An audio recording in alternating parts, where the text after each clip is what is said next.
So the question for today is, can your meals look completely different from one day to the next while the same underlying food pattern remains? I think they can, yes. And today's example is one of the clearest examples of what I have been trying to explain on this channel. It was shared in the comments by a viewer using the display name Fartiosa, who explained that some days she eats fast food, while on other days she feels that she eats more healthily. And I think this is the exact situation where the pattern can become difficult to recognize. It is almost like a transition phase because you're trying to make healthier choices, but you're still not sure whether food could be contributing to your breakouts.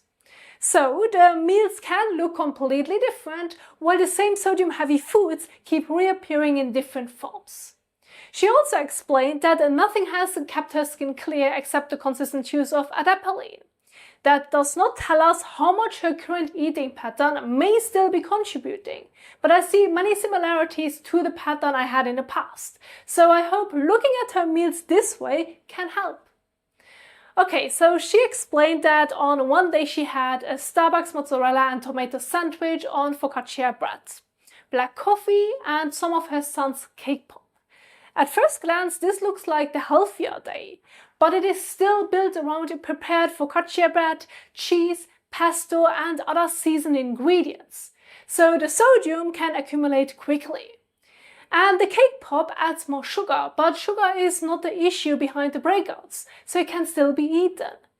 The black coffee does not change the meal much nutritionally either. However, it can influence fluid shifts more dramatically, which matters when the meal is already high in sodium, so personally I would leave it out. If she wants to continue eating at Starbucks, I would suggest the rolled oats with milk. The portion is quite small, so she could add some fruit, maybe nuts if tolerated, or simply double the amount of oats. The portion I usually have is around 70 grams of oats with 130 milliliters of milk and one small banana, which is surprisingly satisfying. So something similar could probably be recreated at Starbucks too. That would change the underlying balance and contribute to a healthier eating pattern over time. Then on another day, she had a sausage biscuit, a hash brown and black coffee from a McDonald's. This is the meal that looks like obvious fast food.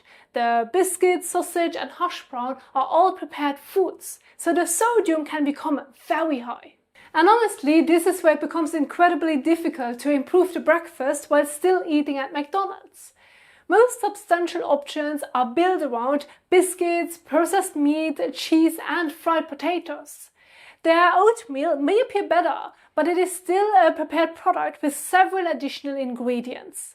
So Sarah, to be honest with you, I would not try to rearrange the menu and pretend that one combination suddenly becomes ideal. The more realistic improvement would be to eat there less often and have something simple at home, or choose the rolled oats at Starbucks, because otherwise you cannot really break the sodium-heavy pattern here. So that would be my suggestion for this meal. Okay, so that's it for McDonald's. Now let's have a look at the meals she prepares at home, because those would be much easier to improve. She described avocado toast, smoked salmon on French bread and a minute rice with soy sauce. And this is where the pattern becomes especially easy to miss. The avocado itself is not a problem here. It is a whole food and provides a lot of potassium. But once it is placed on prepared bread, the sodium-heavy pattern can return. The same applies to smoked salmon on French bread. Salmon may sound healthy, but smoked salmon is not the same as plain fresh salmon. Both the smoked salmon and the bread can contribute substantial amounts of sodium. And plain rice is naturally very low in sodium, but adding soy sauce can change the balance very quickly. So the foods change, but bread, smoked foods, sauces and seasoned ingredients continue moving from one meal to another. At home, however, this would be much easier to improve. The smoked salmon could be replaced with a plain fresh salmon. If that is unavailable or too expensive, she could have boiled or scrambled eggs instead. The avocado could still be eaten and possibly the bread could still be there.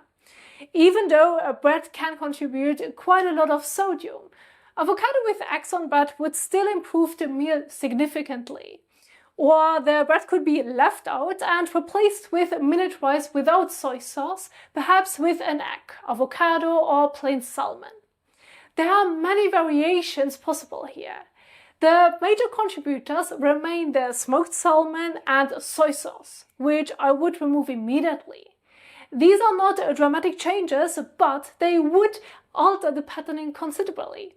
So essentially, the goal is to break the sodium-heavy pattern at the beginning of the day and then adjust it meal by meal, while keeping a close eye on sodium throughout the rest of the day. So I hope I could give you some ideas here, Sarah, and help lead you towards better skin health. Thank you so much for watching, and I will see you all in the next one. Bye!